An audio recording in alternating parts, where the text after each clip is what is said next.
மாவட்டங்கள் மற்றும் டெல்டா மாவட்டங்களில் இன்றும் நாளையும் மழை பெய்ய வாய்ப்பு உள்ளதாக சென்னை வானிலை ஆய்வு மையம் தெரிவித்துள்ளது. உள் தமிழகத்தில் வெப்பநிலை 1 முதல் 2 டிகிரி செல்சியஸ் வரை அதிகரிக்கும் என்றும் தெரிவிக்கப்பட்டுள்ளது. இந்தியா அமெரிக்கா இடையேயான வரி விதிப்பு ஒப்பந்தம் குறித்து நாடாளுமன்ற மக்களவையில் எதிர்க்கட்சி உறுப்பினர்கள் அமளியில் ஈடுபட்டனர். எதிர்க்கட்சி எம்பிக்கள் தொடர்ந்து முழக்கங்களை எழுப்பியதால் அவை ஒத்திவைக்கப்பட்டது.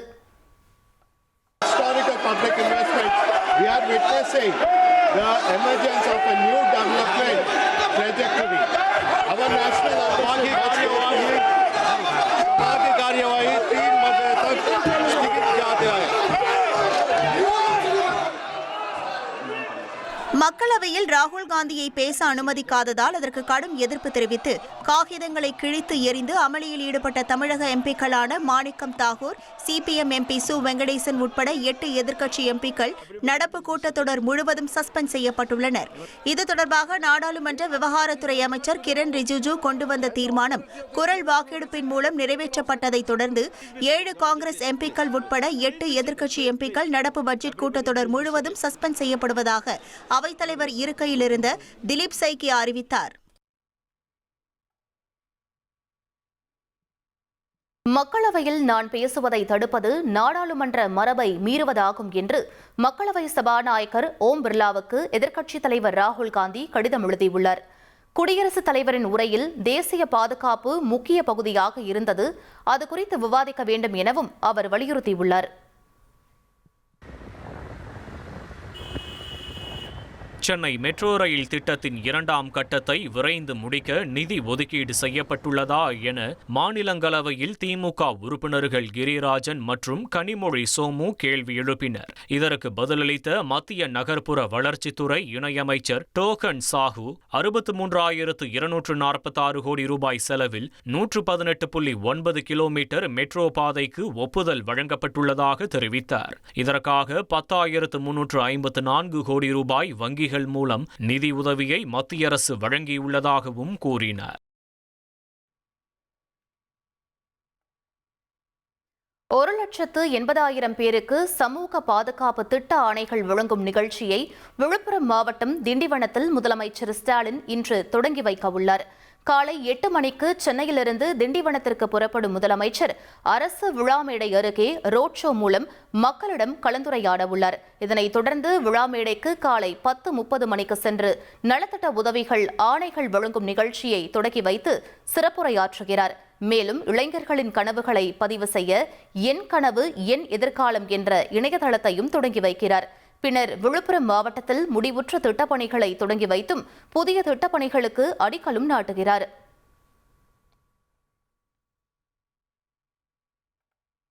சேலம் மகுடஞ்சாவடியில் வருகிற 13ஆம் தேதி மக்களை சந்திக்கும் தவேக தலைவர் விஜய் பிரச்சாரம் மேற்கொள்ள அனுமதி கோரி காவல் நிலையத்தில் தவேக சார்பில் கடிதம் வழங்கப்பட்டுள்ளது.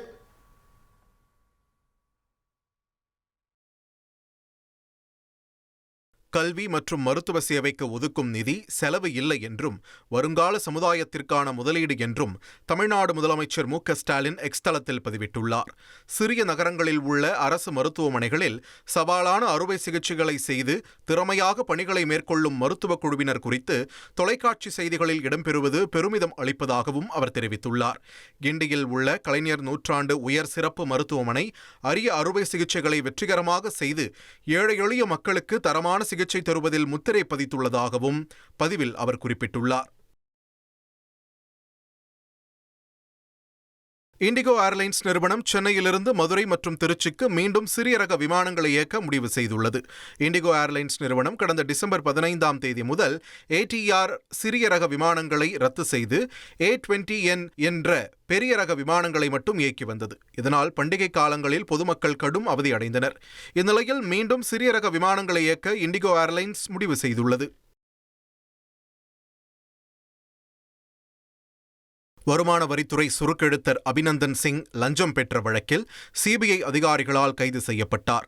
வருமான வரி பாக்கியை ரத்து செய்ய 10% லஞ்சம் கேட்டதாக புகார் எழுந்த நிலையில் முதற்கட்டமாக 1,50,000 ரூபாய் லஞ்சம் வாங்கியபோது அவர் கையும் களவுமாக பிடிபட்டார். அபிநந்தன் சிங் வீட்டில் சிபிஐ சோதனை நடத்தி முக்கிய ஆவணங்களை பறிமுதல் செய்துள்ளது. இந்த வழக்கில் வருமான வரித்துறை உயரதிகாரிகளுக்கும் தொடர்புள்ளதா என்று சிபிஐ தீவிர விசாரணை நடத்தி வருகிறது. புதுச்சேரியில் போலி மாத்திரை தயாரிப்பு விவகாரம் எதிரொலியாக மேலும் 2 மாத்திரைகளின் விற்பனைக்கு தடை விதிக்கப்பட்டுள்ளது. குஜராத்தைச் சேர்ந்த ஹெல்த் கேர் ஃபார்முலேஷன் நிறுவனத்தின் சிப்ரோஃப்ளாக்சின் 4-சிப் 500 மாத்திரை மற்றும் மத்திய பிரதேசத்தைச் சேர்ந்த சூப்ரெக்ஸ் லேபரேட்டரிஸ் நிறுவனத்தின் சிட்ரிசின் டிஹைட்ரோகுளோரைடு 10 mg மாத்திரையின் தரம் குறைவாக இருப்பதாக கூறி புதுச்சேரி மாநில மருந்து கட்டுப்பாட்டுத்துறை விற்பனைக்கு தடை விதித்துள்ளது. போலி மருந்து வழக்கு தற்போது சிபிஐ விசாரணையில் உள்ள நிலையில் தொடர்ந்து தரமற்ற மருந்துகள் மீது தடை விதிக்கப்படுவது பரபரப்பை ஏற்படுத்தியுள்ளது. மொரப்பூர் தருமபுரி ரயில் திட்டத்திற்கு 90 ஹெக்டேர் நிலம் தேவைப்படும் நிலையில் 3 ஆண்டுகள் கடந்தும் 39 ஹெக்டேர் நிலம் மட்டுமே ரயில்வே துறைக்கு ஒப்படைக்கப்பட்டுள்ளதாக தகவல் அறியும் உரிமை சட்டத்தின் மூலம் தெரியவந்துள்ளது. இதனால் திட்டப்பணியில் தாமதம் ஏற்படுவதாக கூறப்படுகிறது. தமிழகத்தில் புதிய ரயில் பாதை திட்டங்களுக்கு நிலம் கையகப்படுத்துவதில் தாமதம் இருப்பதாக ரயில்வே அமைச்சர் அஸ்வினி வைஷ்ணவ் சமீபத்தில் கூறியிருந்தது குறிப்பிடத்தக்கது. சென்னை வியாசர்பாடி அரசு பள்ளியில் 11ஆம் வகுப்பு மாணவனிடம் கஞ்சா போதைப் பொருள் இருந்ததாக வெளியாகும் செய்தி அதிர்ச்சி அளிப்பதாக எதிர்க்கட்சித் தலைவர் எடப்பாடி பழனிசாமி தெரிவித்துள்ளார். இதுகுறித்து எக்ஸ் பக்கத்தில் பதிவு செய்துள்ள அவர், போதைப் பொருள் புழக்கத்தை கட்டுப்படுத்த தவறிய திமுக அரசு முழுமையான தோல்வி அடைந்துள்ளதாகவும் பள்ளி மாணவர்கள் கையில் போதைப் பொருள் செல்வது தமிழகத்தின் எதிர்காலத்திற்கு ஆபத்தானது என்றும் சாடியுள்ளார். இதனை கட்டுப்படுத்த திமுக அரசு ஆக்கப்பூர்வமான நடவடிக்கை எடுக்க வேண்டும் என்றும் எடப்பாடி பழனிசாமி வலியுறுத்தியுள்ளார். நெல்லை கவின் கொலை வழக்கு தொடர்பாக சம்பவம் நடந்த பகுதியில் இருந்த சிசிடிவி காட்சிகளை நெடுஞ்சாலைத்துறை அதிகாரிகள் மெட்ராஸ் உயர்நீதிமன்ற மதுரை அமர்வில் ஒப்படைத்தனர். நெல்லை பாளையங்கோட்டையில் கடந்த ஆண்டு ஐடி இளைஞர் கவினை தனது தாயின் கண்முன்னே பெண்ணின் சகோதரர் கொடூரமாக கொலை செய்த சம்பவம் தமிழ்நாட்டையே உலுக்கியது. இந்த சூழலில் சம்பவம் நடந்த இடத்தில் பதிவான சிசிடிவி காட்சிகள் விசாரணை அதிகாரியிடம் ஒப்படைக்கப்பட்டுள்ள நிலையில் சுமார் 6 மணி நேர பதிவுகளை விசாரணை அதிகாரியான டிஎஸ்பி பார்வையிட்டு அறிக்கை தாக்கல் செய்ய வேண்டும் என்று நீதிபதி விக்டோரியா கௌரி உத்தரவிட்டுள்ளார். இதையடுத்து வழக்கு விசாரணை ஒத்திவைக்கப்பட்டுள்ளது. தமிழகத்தில் அனைத்து கிராம ஊராட்சிகளில் பணியாற்றும் தூய்மை காவலர்களுக்கான மதிப்பூதியம் 5,000 6,000 ரூபாயாக உயர்வு. 417 கோடி ரூபாய் கூடுதல் நிதியையும் ஒதுக்கி தமிழக அரசு அரசாணை வெளியிட்டுள்ளது. மகாராஷ்டிர மாநிலம் மும்பை விமான நிலையத்தில் இண்டிகோ மற்றும் ஏர் இண்டியா விமானங்களின் இறக்கைகள் உரசியதால் பரபரப்பு ஏற்பட்டது. ஹைதராபாத்திலிருந்து மும்பைக்கு வந்திறங்கிய இண்டிகோ விமானத்தின் இறக்கை மும்பையிலிருந்து கோவை செல்ல தயாராக இருந்த ஏர் இண்டியா விமானத்தின் இறக்கையின் மீது உரசியது. இதனால் ஏர் இண்டியா விமானத்தின் இறக்கை சேதமடைந்தது. உடனே இரு விமானத்திலிருந்த பயணிகள் அனைவரும் முன்னெச்சரிக்கை நடவடிக்கையாக வெளியேற்றப்பட்டனர். மேலும் சேதமடைந்த விமானத்தில் தொழில்நுட்ப வல்லுநர்கள் ஆய்வு மேற்கொண்டனர். நாடு முழுவதும் நிகழும் விமான விபத்துகள், அதன் காரணங்கள் குறித்து மாநிலங்களவையில் ஒடிசா எம்பி சுபாஷிஸ் குந்தியா கேள்வி எழுப்பினார். இதற்கு பதிலளித்த மத்திய விமான போக்குவரத்து துறை இணை அமைச்சர் முரளிதர் மோகல், கடந்த ஒரு ஆண்டில் மட்டும் நாடு முழுவதும் 19 விமான விபத்துகள் நடந்துள்ளதாக தெரிவித்தார். இதுவரை அகமதாபாத் விமான விபத்து அறிக்கை மட்டுமே வெளியிடப்பட்டுள்ள நிலையில் மற்ற விபத்துகள் விசாரணையில் உள்ளதாகவும் கூறினார். தரவுகள் பகிர்வு என்ற பெயரில் நாட்டின் குடிமக்களின் அந்தரங்க உரிமைகளுடன் விளையாடக்கூடாது என்று வாட்ஸ்அப் மெட்டா நிறுவனத்திற்கு உச்சநீதிமன்றம் கடும் எச்சரிக்கை விடுத்துள்ளது. அந்தரங்க கொள்கை மீறல் தொடர்பாக காம்படிஷன் கமிஷன் ஆஃப் இந்தியா விதித்த 331 கோடி ரூபாய் அபராதத்தை எதிர்த்து மெட்டா தாக்கல் செய்த மேல்முறையீட்டு வழக்கை தலைமை நீதிபதி சூரியகாந்த் தலைமையிலான அமர்வு விசாரித்தது. அப்போது நாட்டின் அரசமைப்பு சட்டத்தை மதிக்காவிட்டால் நாட்டை விட்டு வெளியேறலாம் என நீதிபதிகள் கடிந்து கொண்டனர். இதையடுத்து தரவுகள் பகிர்வை நிறுத்துவதாக பிரமாண பத்திரம் தாக்கல் செய்ய மெட்டாவுக்கு உத்தரவிட்ட உச்சநீதிமன்றம் விசாரணையை பிப்ரவரி 9ஆம் தேதிக்கு ஒத்திவைத்தது.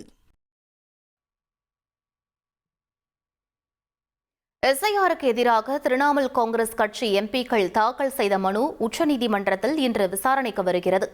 மேற்குவங்க முதலமைச்சர் மமதா பானர்ஜி ஆஜராகி வாதிட இருப்பதாக தகவல் வெளியாகியுள்ளது.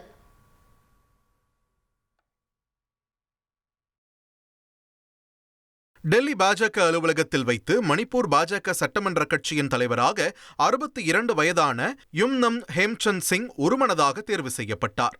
இதன் மூலம் மணிப்பூரின் அடுத்த முதலமைச்சராக அவர் பொறுப்பேற்க உள்ளார். கடந்த 2023 மே மாதம் முதல் மணிப்பூரில் நீடித்து வரும் இன கலவரங்களுக்கு மத்தியில் முதலமைச்சராக இருந்த பிரேன் சிங் கடந்த ஆண்டு தனது பதவியை ராஜினாமா செய்தார். தொடர்ந்து அங்கு குடியரசுத் தலைவர் ஆட்சி அமல்படுத்தப்பட்டது. இந்த நிலையில் வரும் பிப்ரவரி 13ஆம் தேதியுடன் அங்கு குடியரசுத் தலைவர் ஆட்சியின் காலம் முடிவடைய உள்ளதால் புதிய அரசு அமைப்பதற்கான நடவடிக்கை தீவிரமடைந்துள்ளது. പ്രതിപക്ഷത്തിന്റെ കുതന്ത്രങ്ങൾക്കുള്ള മറുപടിയാണ് சபரிமலை தங்க கொள்ளை விவகாரம் தொடர்பாக கேரள அரசை கண்டித்து காங்கிரஸ் தலைமையிலான எதிர்க்கட்சியினர் கேரள சட்டமன்றத்தில் கடும் ரகளையில் ஈடுபட்டனர். கூட்டத்தொடர் தொடங்கியதும் சபாநாயகரை எதிர்க்கட்சி எம்எல்ஏக்கள் முற்றுகையிட்டு முழக்கங்களை எழுப்பினர். அவரது இருக்கையை நோக்கி அத்துமீறி நுழைய முயன்றதால் பரபரப்பு ஏற்பட்ட நிலையில் சபை காவலர்கள் தலையிட்டு எதிர்க்கட்சி உறுப்பினர்களை வெளியேற்றினர். வழக்கு விசாரணை முடிந்த பிறகும் தீர்ப்பு கூறாமல் ஒத்திவைப்பது நீதித்துறையில் தீர்வு காண வேண்டிய பிரச்சினை என உச்சநீதிமன்ற தலைமை நீதிபதி சூரியகாந்த் கருத்து தெரிவித்துள்ளார். ஜார்க்கண்ட் உயர்நீதிமன்றத்தில் தீர்ப்பு கூறியும் அதன் நகல் பதிவேற்றம் தாமதமான விவகாரத்தில் தாக்கல் செய்யப்பட்ட மனுவை விசாரிக்கும் போது இந்த கருத்தை தெரிவித்த தலைமை நீதிபதி நீதி தேடி வருவோரின் நலன் கருதி விசாரணை முடிந்த வழக்குகளில் தீர்ப்பு தாமதம் ஏற்படாத நிலை உருவாக வேண்டும் என வலியுறுத்தினார். 2026 குளிர்கால ஒலிம்பிக் போட்டிகளை நடத்தும் நகரங்களுள் ஒன்றான இத்தாலியின் கார்டினா நகரில் கடுமையான பனிப்பொழிவு நிலவி வருகிறது. ஒலிம்பிக் போட்டிக்கான பணிகள் தொடர்ந்து நடைபெற்று வந்தாலும் சில போக்குவரத்து சேவைகள் பனிப்பொழிவால் மந்தமாகியுள்ளன. கார்டினாவில் மகளிர் பனிச்சறுக்கு உள்ளிட்ட பல போட்டிகள் நடக்க உள்ளது குறிப்பிடத்தக்கது.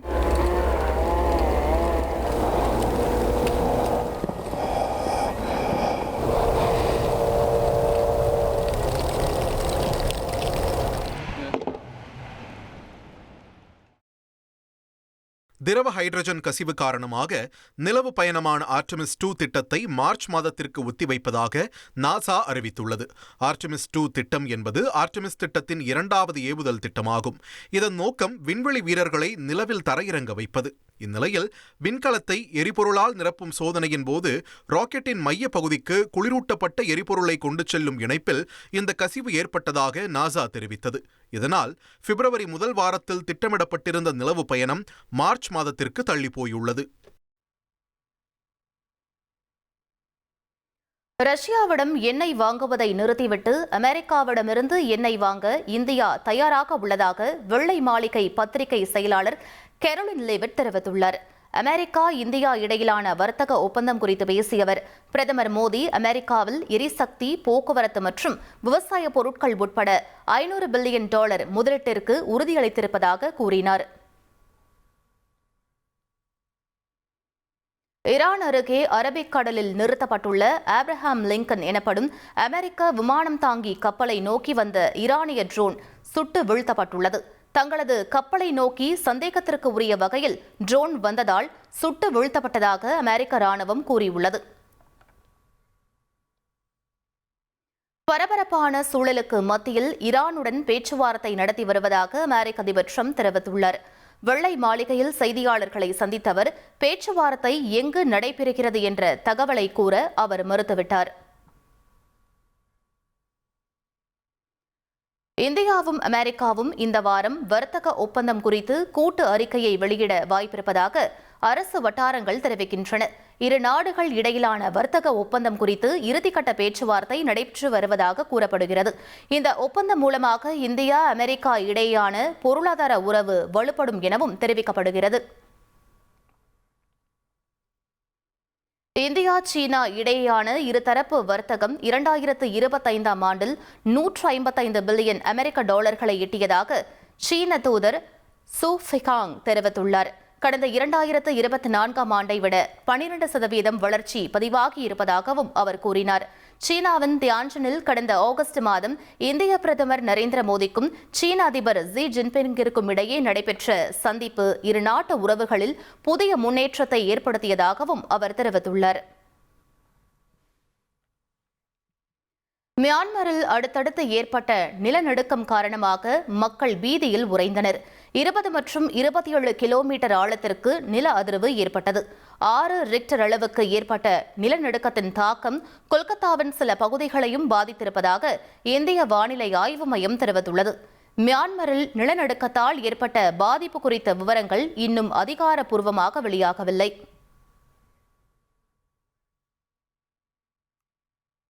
இந்திய கிரிக்கெட் கட்டுப்பாட்டு வாரியம் T20 உலகக்கோப்பை 2026க்கான 3ஆம் கட்ட டிக்கெட் விற்பனையை அறிவித்தது. இதற்கு முன் முதல் மற்றும் 2ஆம் கட்ட விற்பனைகள் வெற்றிகரமாக நடைபெற்றன.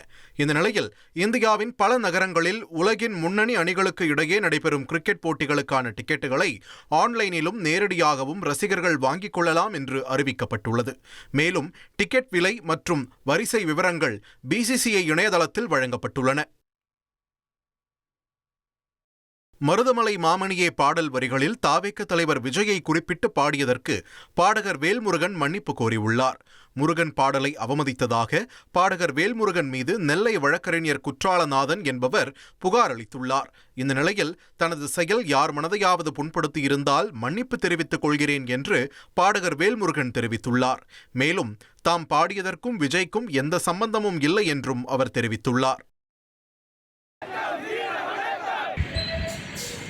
திருவாரூர் மாவட்டத்தில் நடைபெறவுள்ள 4வது புத்தக திருவிழாவை வரவேற்கும் விதமாக அரசு பள்ளி மாணவிகள் பாடிய பாடல் சமூக வலைதளங்களில் வைரலாகி வருகிறது. பிப்ரவரி 8 முதல் 17 வரை திருவாரூரில் புத்தக திருவிழா நடைபெறுகிறது. இந்நிலையில் திருவாரூர் அருகே உள்ள அரசு உயர்நிலைப் பள்ளியில் 9ஆம் வகுப்பு படிக்கும் மாணவிகள் கண்ணம்மா கண்ணம்மா திரைப்பட பாடல் மெட்டில் புத்தக திருவிழாவிற்கு அழைப்பு விடுக்கும் வகையில் பாடல் பாடியுள்ளனர்.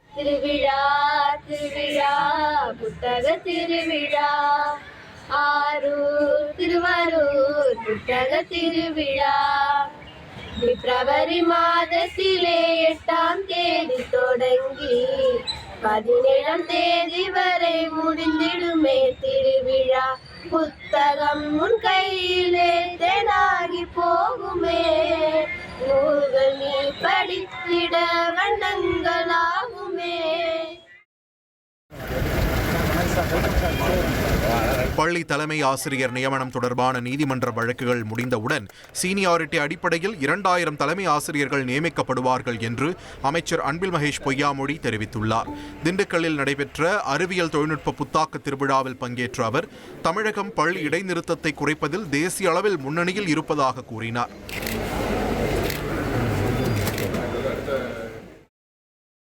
சிதம்பரம் கீழவீதியில் உள்ள பிரபல நகைக்கடைகளில் மத்திய GST நுண்ணறிவு பிரிவு அதிகாரிகள் திடீர் சோதனையில் ஈடுபட்டனர். 4 கார்களில் வந்த 12க்கும் மேற்பட்ட அதிகாரிகள் மாலன் ஜுவல்லரி பெயரில் செயல்படும் 2 கடைகளிலும் சோதனை நடத்தினர். சோதனை காரணமாக நகை வாங்க வந்த வாடிக்கையாளர்கள் வெளியே அனுப்பப்பட்டனர்.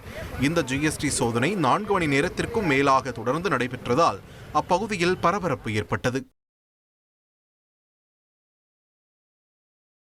காரைக்கால் கோவில்பத்து பார்வதீஸ்வரர் ஆலய நில மோசடி வழக்கில் முன்னாள் மாவட்ட துணை ஆட்சியர், நில அளவையர் உள்ளிட்ட 9 பேரிடம் இருந்து 5 கோடி மதிப்பிலான வீடு மற்றும் நகைகளை போலீசார் பறிமுதல் செய்து நீதிமன்றத்தில் ஒப்படைத்துள்ளனர்.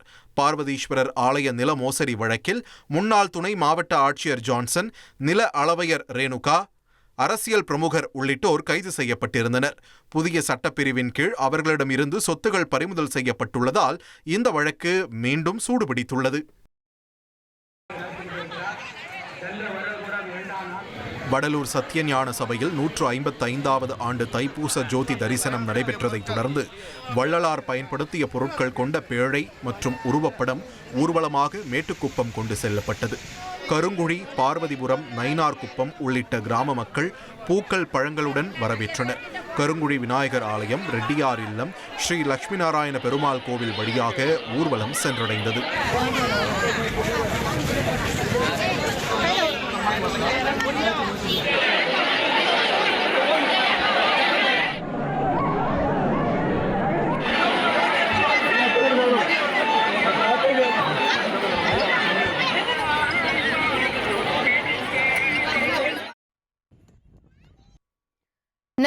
நாகர்கோவிலில் தைப்பூச திருவிழாவை ஒட்டி நடைபெற்ற தெப்ப உற்சவத்தில் திரளான பக்தர்கள் கலந்து கொண்டு சுவாமி தரிசனம் செய்தனர்.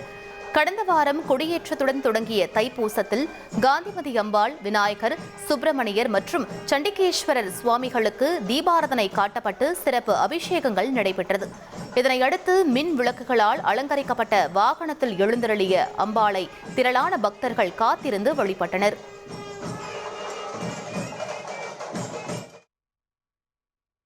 சென்னை மீனம்பாக்கம் விமான நிலையத்தில் பெண் பயணி ஒருவர் சூட்கேஸில் பதுக்கி வைத்திருந்த வெளிநாட்டு கரன்சியை அதிகாரிகள் பறிமுதல் செய்தனர். சென்னையிலிருந்து துபாய் செல்வதற்காக வந்த பெண் பயணியிடம் முறையான ஆவணம் இல்லாமல் இருந்த 2,73,00,000 மதிப்புள்ள வெளிநாட்டு கரன்சியை அதிகாரிகள் பறிமுதல் செய்தனர். இதனையடுத்து பெண் பயணியை விசாரணை வளையத்திற்குள் கொண்டு வந்து விசாரித்து வருகின்றனர். தென்காசியில் 7ஆம் வகுப்பு மாணவிக்கு பாலியல் தொல்லை அளித்த பள்ளி நிர்வாகி போக்சோ வழக்கில் கைது செய்யப்பட்டார். தமிழ் ஆசிரியராக பணியாற்றி ஓய்வு பெற்ற செல்வ சவுந்தரபாண்டியன் தற்போது பள்ளி நிர்வாகியாக பணிபுரிந்து வருகிறார். இச்சம்பவத்தை அடுத்து பாதிப்பிற்கு உள்ளான மாணவியின் உறவினர்கள் ஆலங்குளம் மகளிர் காவல் நிலையத்தை முற்றுகையிட்டு போராட்டத்தில் ஈடுபட்டனர். இதனையடுத்து வழக்கு பதிவு செய்த போலீசார் பள்ளி நிர்வாகியை நீதிமன்றத்தில் ஆஜர்படுத்தி சிறையில் அடைத்தனர். ஆளுநராக இருந்து கொண்டு தனித்து முடங்கி இருக்க முடியாது என தமிழக ஆளுநர் ஆர்.என். ரவி தெரிவித்துள்ளார். டெல்லியில் நடந்த குடியரசு தின அணிவகுப்பில் தமிழ்நாட்டில் இருந்து பங்கேற்ற தேசிய மாணவர் படை மற்றும் நாட்டு நலப்பணி திட்ட மாணவர்களுடன் கிண்டி மக்கள் பவனில் கலந்துரையாடிய அவர் இதனை தெரிவித்தார். மத்திய அமைச்சர்களை சந்திக்கும் பொழுது மக்களின் குறைகளை எடுத்துரைத்து வருவதாகவும் அவர் தெரிவித்தார். புதுச்சேரி சட்டசபையில் வரும் 12ஆம் தேதி இடைக்கால பட்ஜெட் தாக்கல் செய்யப்படும் என்று சபாநாயகர் செல்வம் அறிவித்துள்ளார். 2026-27 நிதியாண்டுக்கான இடைக்கால மானிய சட்ட முன்வரைவை முதல்வர் சட்டசபையில் அறிமுகப்படுத்த உள்ளார். மேலும் கூடுதல் செலவினத்திற்கான ஒப்புதலும் பேரவையில் கோரப்படும் என்று சபாநாயகர் தெரிவித்தார். தேர்தல் தேதி விரைவில் அறிவிக்கப்பட உள்ளதால் முழு பட்ஜெட் தாக்கல் செய்ய இயலாத சூழலில் அரசின் செலவினங்களுக்காக இடைக்கால பட்ஜெட் தாக்கல் செய்யப்பட உள்ளது. சென்னை நொளம்பூர் காவல் நிலையத்தில் நிறுத்தி வைக்கப்பட்டிருந்த இருசக்கர வாகனத்தை திருடி சென்ற இருவரை போலீசார் கைது செய்தனர். நொளம்பூர் குற்றப்பிரிவு போலீசார் சிசிடிவி காட்சிகளின் அடிப்படையில் வாகனத்தை திருடி சென்றவர்களை தேடி வந்தனர். அப்போது வாகன திருட்டில் ஈடுபட்ட முகப்பேர் பகுதியைச் சேர்ந்த சாய்ராம் மற்றும் கோபால் ஆகியோர்களை கைது செய்து அவர்களிடம் இருந்த இருசக்கர வாகனத்தை பறிமுதல் செய்தனர். சிறப்பு பென்ஷன், காலமுறை ஊதியம், காலி பணியிடங்களை நிரப்புதல் உள்ளிட்ட கோரிக்கைகளை வலியுறுத்தி கடலூர் பழைய கலெக்டர் அலுவலகம் அருகே தமிழ்நாடு சத்துணவு அங்கன்வாடி சங்கங்களின் கூட்டமைப்பினர் மறியல் போராட்டத்தில் ஈடுபட்டனர். இதனைத் தொடர்ந்து கடலூர் புதுநகர் போலீசார் 100க்கும் மேற்பட்டவர்களை கைது செய்த நிலையில் அப்போது ஓய்வு பெற்ற சத்துணவு பணியாளரான ரங்கநாயகி என்பவர் தங்களது கோரிக்கையை பாடலாக பாடிய சம்பவம் கவனத்தை ஈர்த்தது.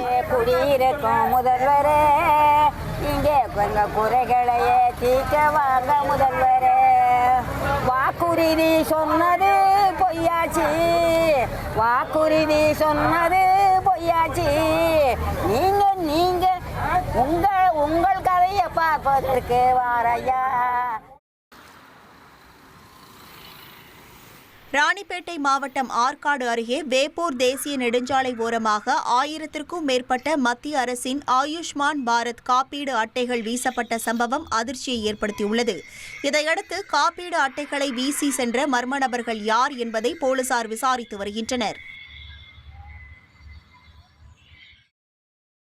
புதுச்சேரி அருகே திருமண தோஷம் நீங்க பரிகாரம் செய்வதாக கூறி பெண்ணிடமிருந்து 1 சவரன் நகை மற்றும் 18,600 ரூபாய் ரொக்க பணத்தை திருடி சென்ற போலி ஜோசியர்கள் 2 கைது செய்யப்பட்டனர். கோமளவள்ளி என்பவரது வீட்டிற்கு சென்ற நெல்லையைச் சேர்ந்த சின்னராசு மற்றும் மிக்கில் சமையல் புலியில் நகைகளை வைத்து பூஜை செய்வது போல நாடகமாடி நகை மற்றும் பணத்தை திருடிச் சென்றுள்ளனர். கோமளவள்ளி தரப்பில் அளிக்கப்பட்ட புகாரின் பேரில் வழக்கு பதிவு செய்த போலீசார் சிசிடிவி காட்சிகளின் அடிப்படையில் 2 பிடித்து நகை மற்றும் பணத்தை பறிமுதல் செய்தனர்.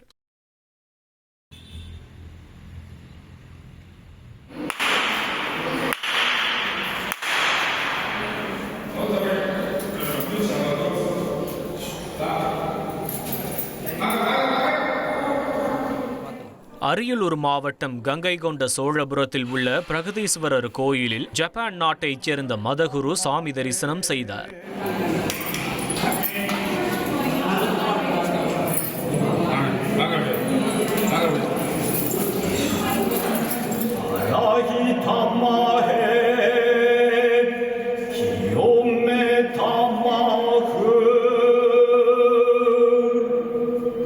ஜப்பானைச் சேர்ந்த சிந்தோ மதகுருவான கோகான் மருஹிகோ இயற்கையில் இறைவன் இருக்கிறான் என்ற கோட்பாட்டின்படி பஞ்சபூத சிவதலங்களுக்கு சென்று வழிபாடு நடத்தி வருகிறார். முன்னதாக சிதம்பரம் நடராஜர் கோயிலில் தரிசனம் செய்த அவர் தொடர்ந்து ராஜேந்திர சோழனால் கட்டப்பட்ட பிரகதீஸ்வரர் கோவிலில் வழிபாடு செய்து பொதுமக்களுக்கு பிரசாதமும் வழங்கினார்.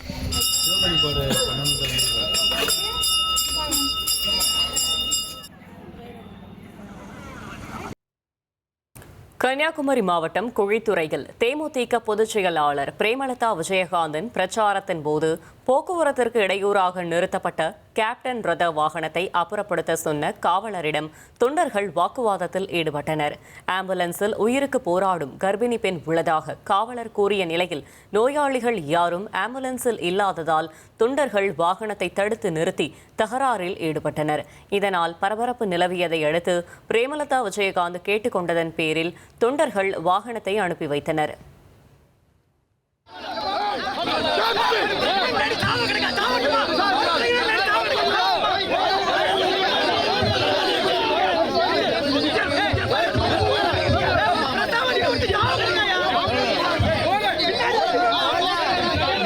ஆம்புலன்ஸ் வழிவிடுங்க, ஆம்புலன்ஸ் கதை வழிவிடு, ஆம்புலன்ஸ் வழிவிடுங்க, ஆம்புலன்ஸ் வழிவிடு, ஆம்புலன்ஸ் வேண்டாம். பஞ்சாப் மாநிலம் அமிர்தசரஸில் ராயல் ஹோட்டல் என்ற இடத்திற்கு அருகே சாலையில் நடந்து சென்ற பெண்ணிடம் இருசக்கர வாகனத்தில் வந்த நபர் கத்தியை காட்டி மிரட்டி செல்போனை பறித்து சென்ற சம்பவம் பரபரப்பை ஏற்படுத்தியுள்ளது.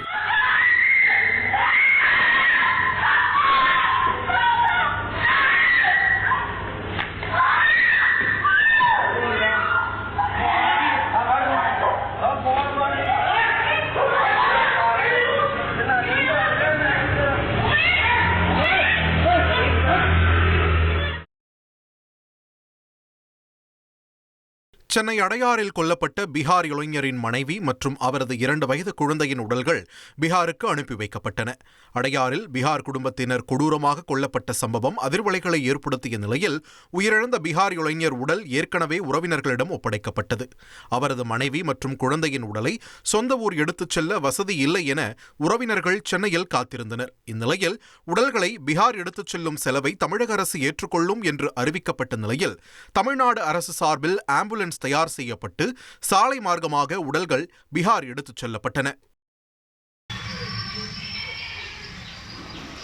தென்காசி மாவட்டம் கடையநல்லூரில் அரசு மற்றும் அரசு உதவி பெறும் துவக்கப் பள்ளிகளில் காலையில் தினமும் உப்மா மட்டுமே வழங்கப்படுவதாக குற்றச்சாட்டு எழுந்துள்ளது. இதனால் காலை உணவை குழந்தைகள் தவிர்ப்பதாகவும் உணவுகள் வீணாகி வருவதாகவும் பெற்றோர் குற்றம் சாட்டியுள்ளனர். புதுச்சேரியில் குப்பையில் கிடந்த தங்க நகையை போலீசாரிடம் ஒப்படைத்த பெண் தூய்மை பணியாளருக்கு பாராட்டுகள் குவிந்து வருகின்றன. தர்மாபுரி பகுதியைச் சேர்ந்த தூய்மை பணியாளர் ஜோதி பணியின் போது குப்பையில் இருந்து 1 பவுன் தங்க கம்மலை கண்டெடுத்துள்ளார். மேட்டுப்பாளையம் காவல் நிலையத்தில் அதை ஒப்படைத்த ஜோதியை சப் இன்ஸ்பெக்டர் சிவகுமார் உள்ளிட்ட பலரும் பாராட்டி வருகின்றனர்.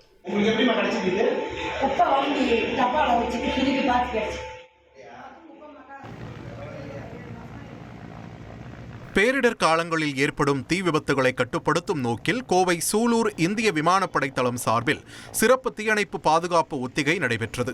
இதில் விமானப்படை ஹெலிகாப்டர் சூலூர் பெரிய குளத்தின் மேலே தாழ்வாக பறந்து பாம்பி பக்கெட்ஸ் எனப்படும் ராட்சத கலன்கள் மூலம் தண்ணீர் சேகரிக்கப்பட்டது. பின்னர் அது விமானப்படை தளத்திற்கு கொண்டு செல்லப்பட்டு ஒத்திகை பார்க்கப்பட்டது. இந்த காட்சிகளை அப்பகுதி பொதுமக்கள் கரைகளில் திரண்டு ஆர்வத்துடன் பார்த்தனர்.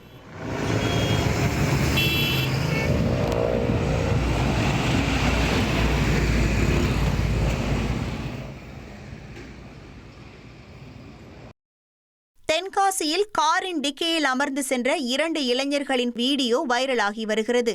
குற்றாலம் சாலையில் வாடகை கார் ஒன்றில் இளைஞர்கள் 2 பேர் ஆபத்தான முறையில் பயணம் செய்ததை பின்தொடர்ந்த நபர் ஒருவர் வீடியோ எடுத்து சமூக ஊடகங்களில் பதிவிட்டுள்ளார். ராணிப்பேட்டை மாவட்டம் சோளிங்கர் அடுத்த பெருங்காஞ்சியில் தனியார் கல்லூரிக்கு மாணவிகளை ஏற்றி வந்த பேருந்து எதிரே வந்த கண்டெய்னர் லாரியுடன் நேருக்கு நேர் மோதி விபத்துக்குள்ளானது. இதில் கல்லூரி பேருந்தில் பயணித்த 20 மாணவிகள் லேசான காயங்களுடன் உயிர் தப்பினர். விபத்தால் சுமார் 1 மணி நேரம் போக்குவரத்து பாதிக்கப்பட்ட நிலையில் தகவல் அறிந்து சென்ற போலீசார் விபத்துக்குள்ளான வாகனங்களை அகற்றி போக்குவரத்தை சீர் செய்தனர். அமெரிக்காவின் வரி குறைப்பு அறிவிப்பு திருப்பூர் பின்னலாடை ஏற்றுமதியாளர்கள் மத்தியில் மகிழ்ச்சியை ஏற்படுத்தியுள்ளது. இதுவரை அமெரிக்கா விதித்த 50% வரி காரணமாக திருப்பூர் பின்னலாடை துறை கடும் பின்னடைவை சந்தித்து வந்ததாகவும் மாற்று சந்தை தேடுவதில் பல சிக்கல்கள் ஏற்பட்டதாகவும் தெரிவித்தனர். இந்த நிலையில் அமெரிக்கா அறிவித்துள்ள 18% வரி குறைப்பு அடுத்த சில மாதங்களில் பின்னலாடை வர்த்தகம் மீண்டும் பழைய வளர்ச்சியை அடையும் என ஏற்றுமதியாளர்கள் நம்பிக்கை தெரிவித்துள்ளனர். திருவண்ணாமலை மாவட்டம் கீழ்பெண்ணாத்தூர் அருகே பேரூராட்சி சார்பில் கட்டப்பட்டு வரும் வணிக வளாகம் கட்டிடத்தில் மின் கம்பத்துடன் சேர்த்து கான்கிரீட் தளம் அமைக்கப்பட்டுள்ளது. உடனடியாக நடவடிக்கை எடுத்து மின் கம்பத்தை அகற்றவும், இவ்வாறு மின் கம்பத்துடன் கான்கிரீட் தளம் அமைத்தவர்கள் மீது உரிய நடவடிக்கை எடுக்க வேண்டும் எனவும் பொதுமக்கள் கோரிக்கை விடுத்துள்ளனர். அமெரிக்காவின் வட கரோலினா கடற்கரையில் உள்ள வீடு இடிந்து விழுந்ததால் பரபரப்பு ஏற்பட்டது. கடல் சீற்றத்தின் காரணமாக அலையில் சிக்கி வீடு இடிந்து விழுந்ததாக தெரிவிக்கப்பட்டுள்ளது.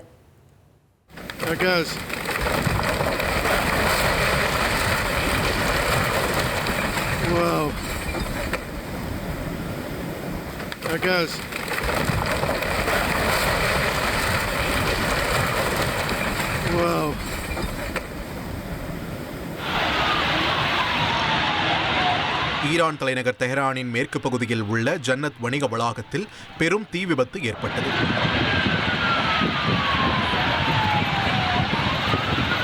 இந்த தீ விபத்தால் அடர்ந்த கரும்புகை எழுந்தது. சம்பவ இடத்திற்கு தீயணைப்பு வீரர்கள் விரைந்து சென்று தீயை கட்டுப்படுத்தும் பணியில் ஈடுபட்டனர்.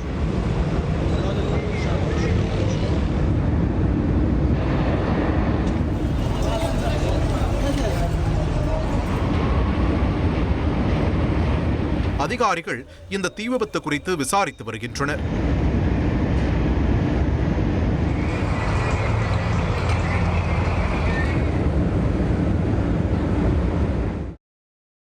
ஈரான் தொடர்பான பதற்றத்தை தணிக்க மத்திய கிழக்கு நாடுகள் தூதரக பேச்சுவார்த்தைகளை தீவிரப்படுத்தி வருகின்றன. ஈரான் தொடர்பான பதற்றத்தை குறைக்கும் நோக்கில் பிராந்திய அளவில் ஒருங்கிணைந்த முயற்சிகள் நடைபெற்று வருவதாக கத்தார் வெளியுறவுத்துறை அமைச்சகத்தின் செய்தி தொடர்பாளர் அன்சாரி தெரிவித்துள்ளார். இதன் ஒரு பகுதியாக கத்தார் பிரதமர் ஷேக் முகமது பின் அப்துல் ரஹ்மான் அல்தானி ஈரானின் உயர்மட்ட பாதுகாப்பு அதிகாரி அலி லரிஜானியை சந்தித்து மத்திய கிழக்கு பகுதியில் பதற்றத்தை தணிக்கும் முயற்சிகள் குறித்து சமீபத்தில் ஆலோசனை நடத்தியுள்ளார். வடகொரிய அதிபர் கிம் ஜாங் உன் புதிதாக திறக்கப்பட்ட கால்நடை பண்ணையை பார்வையிட்ட போது அங்கு தயாரிக்கப்பட்ட சீஸ் என்னும் பாலாடை கட்டி மற்றும் பால் பொருட்களை சுவைத்து மகிழ்ந்தார். சாம்பையிங் கால்நடை பண்ணை திறப்பு விழாவில் பங்கேற்ற கிம் பால் உற்பத்தி நிலையத்தை பார்வையிட்டு கன்றுக்குட்டிகளை கொஞ்சி மகிழ்ந்தார். இந்த பண்ணை அமைந்துள்ள வட பியாங்யான் மாகாண கிராமத்தில் நவீன வசதிகளுடன் கூடிய வீடுகள், சூரிய மின் நிலையம், மருத்துவமனை, மழலையர் பள்ளி உள்ளிட்ட வசதிகள் ஏற்படுத்தப்பட்டுள்ளதாக அரசு ஊடகங்கள் தெரிவித்தன.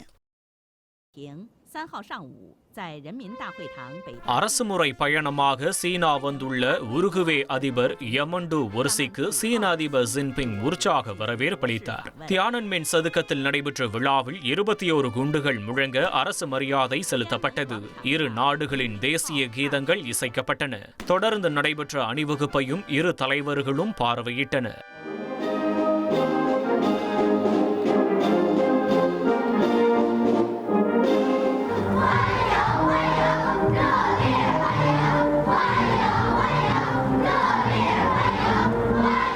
两国元首回到检阅台，观看仪仗队分列式。奥尔西是应习近平的邀请，对我国进行国事访问的。இந்த விழாவில் உருகுவே அமைச்சர்களும் கலந்து கொண்டனர். இது எமண்டு ஒரிசியின் முதல் சீன அரசுமுறை பயணம் என்பது குறிப்பிடத்தக்கது. சென்னை விமான நிலையத்தில் துபாயில் இருந்து வந்த விமானத்தில் 940 கிராம் 24 கேரட் தங்கம் கடத்த முயன்ற இளைஞரால் பரபரப்பு ஏற்பட்டது. தங்கம் கடத்தப்படுவதாக கிடைத்த தகவலின்படி அதிகாரிகள் நடத்திய சோதனையில் முன்னுக்கு பின் முரணாக பேசிய இளைஞரை விசாரித்தனர். இந்த விசாரணையில் அவர் தனது உடலுக்குள் உருளைகளாக 1.37 கோடி ரூபாய் மதிப்புள்ள தங்கத்தை மறைத்து வைத்திருந்தது தெரியவந்துள்ளது. இதன் பின்னர் தங்கத்தை கடத்த முயன்ற இளைஞரை கைது செய்த போலீசார் தங்கத்தை வாங்க விமான நிலையத்திற்கு வெளியே காத்திருந்த இருவரையும் கைது செய்தனர்.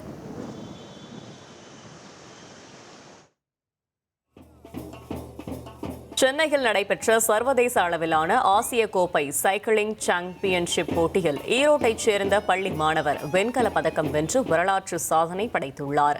தமிழ்நாடு சைக்கிளிங் அசோசியேஷன் சார்பில் நடத்தப்பட்ட போட்டியில் 11 நாடுகளைச் சேர்ந்த சர்வதேச வீரர்கள் கலந்து கொண்டனர். இதில் இந்தியா சார்பில் பங்கேற்ற பெருமாள் மலை கிராமத்தைச் சேர்ந்த சுகந்தன் சுபி வெண்கலத்தை வென்று ஈரோட்டிற்கு பெருமை சேர்த்துள்ளார்.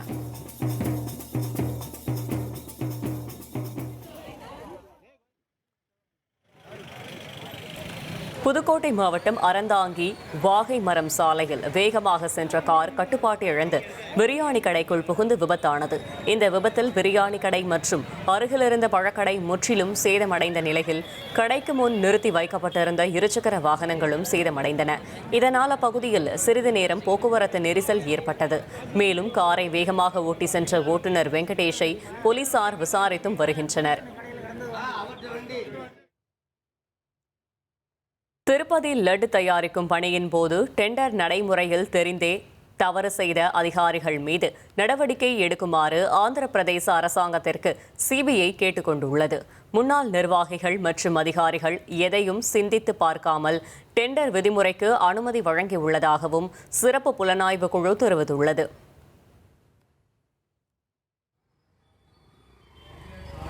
புதுச்சேரி மாநிலம் காரைக்காலில் உள்ள பொய்யாத மூர்த்தி விநாயகர் ஆலயத்தில் ஏகதின லட்சார்ச்சனை விமர்சையாக நடைபெற்றது. இதில் வெள்ளி கவசங்களால் அலங்கரிக்கப்பட்ட விநாயகருக்கு லட்சார்ச்சனை நடந்து மகா தீபாராதனை காண்பிக்கப்பட்டது. இதில் ஏராளமான மக்கள் கலந்து கொண்டு விநாயகரை தரிசனம் செய்தனர்.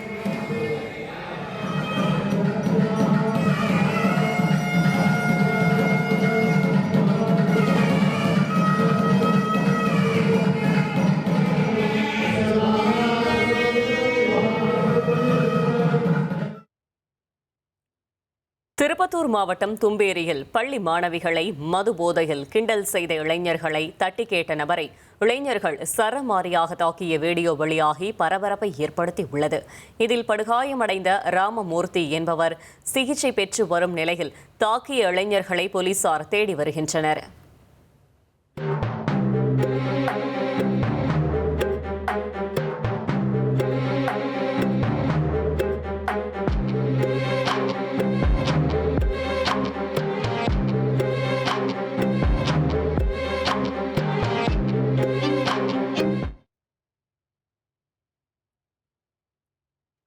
சென்னை வானகரம் காவல் எல்லைக்குட்பட்ட பகுதிகளில் கல்லூரி மாணவர்களை குறிவைத்து கஞ்சா மற்றும் போதைப் பொருள் விற்பனை செய்த 2 இளைஞர்களை போலீசார் கைது செய்தனர்.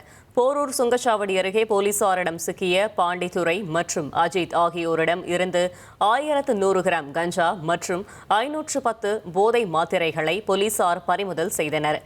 இதனைத் தொடர்ந்து இருவரையும் போலீசார் நீதிமன்றத்தில் ஆஜர்படுத்தி சிறையில் அடைத்தனர்.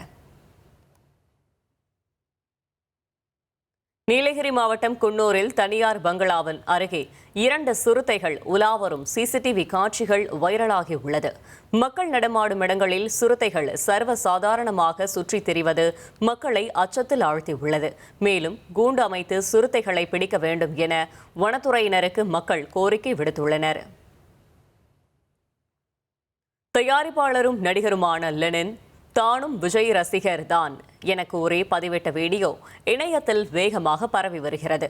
லெனின் ரெட் லேபிள் என்ற திரைப்படத்தை தயாரித்துள்ளார். இப்படத்தின் பத்திரிகையாளர் சந்திப்பில் நடிகர் அனுமோகன் விஜய் பற்றி பேசிய கருத்து விமர்சனத்திற்கு உள்ளானது. இந்நிலையில் அனுமோகன் பேசியதில் தனக்கு எந்த உடன்பாடும் இல்லை என கூறிய லெனின் வீடியோ வெளியிட்டுள்ளார். வணக்கம் மக்களே, என் பேர் லெனின், ரெவ்ஜென் ஃபிலிம் ஃபேக்டரியோட ப்ரொடியூசர். ரீசெண்டாக ரெட் லேபிள் அப்படின்ற படம் நாங்கள் தயாரிச்சிருக்கோம். அந்த படத்தில் நான் தான் நடிக்கவும் செஞ்சேன். இந்த படத்தோட ப்ரெஸ் மீட் நேற்று நடந்தது. அதில் மிஸ்டர் அனுமோகன் சார் வந்து நம்ம தளபதி விஜயை பற்றி ஒரு கருத்து சொன்னாங்க. அது நேற்று நைட்ல இருந்து ரொம்ப நெகட்டிவாக ஸ்ப்ரெட் ஆகிட்டு இருக்கு. சரி, அவரு அனுமோகன் சார் வந்து ஒரு பார்ட்டியில் இருக்காங்க. அவர் நேற்று சொன்ன கருத்து வந்து அவரோட தனிப்பட்ட கருத்து. அதுக்கும் எங்களுக்கும் எந்த சம்பந்தமும் கிடையாது. என்ன கேட்டிங்கன்னா அந்த கருத்துக்கும் எனக்கும் உடன்பாடும் கிடையாது. ஏன்னா நானே ஒரு தளபதி ஃபேன் தாங்க. மெக்சிகோ சிட்டியில் உள்ள அமெரிக்க தூதரகத்திற்கு முன்பு வெனிசுலா அதிபர் நிக்கோலஸ் மதுரோ மற்றும் அவரது மனைவி சிலியா ஃப்ளோரஸ் ஆகியோரை விடுவிக்க கோரி பேரணி நடத்தப்பட்டது. அமெரிக்க அதிபர் டொனால்ட் ட்ரம்ப் போல் வேடமிட்ட ஒருவரை போராட்டக்காரர்கள் கைதி போல் இழுத்து சென்றனர். மேலும் போராட்டத்தில் ஈடுபட்டவர்கள் வெனிசுலாவை விட்டு அமெரிக்கா வெளியேற வேண்டும் என வலியுறுத்தி முழக்கமிட்டனர்.